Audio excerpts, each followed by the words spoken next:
Malkajgiri police కమిషనర్గా బాధ్యతలు చేపట్టిన వెంటనే సుమతి క్షేత్రస్థాయి పరిస్థితులపై దృష్టి సారించారు.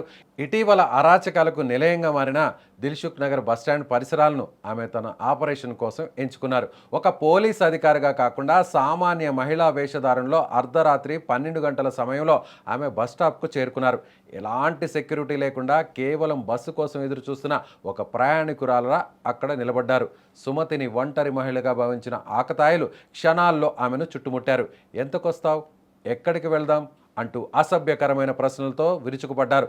దాదాపు 3 గంటల పాటు ఆమె అక్కడే ఉన్న అటువైపుగా ఒక్క పెట్రోలింగ్ వాహనం కూడా రాకపోవడం గమనార్హం. ఇదే అదునుగా భావించిన పోకిరీలు బైకులు అడ్డుపెట్టి ఆమెను వేధించారు.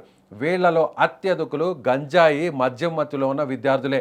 ఉద్యోగులు కూడా ఉండడం గమనార్హం. తెల్లవారుజామున 3:30 గంటల సమయంలో ఒక బీట్ కానిస్టేబుల్ వచ్చి ఆమెకు సెల్యూట్ చేసే వరకు ఆ చుట్టుముట్టిన మృగాళ్లకు తాము ఎవరితో పెట్టుకున్నామో అప్పటి వరకు తెలియలేదు.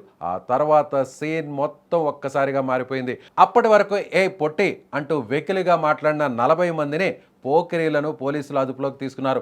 వీరంతా చుట్టుపక్కల హాస్టల్లో ఉంటూ రాత్రిపూట ఇలాంటి ఆకృత్యాలకు పాల్పడుతున్నట్లుగా గుర్తించారు.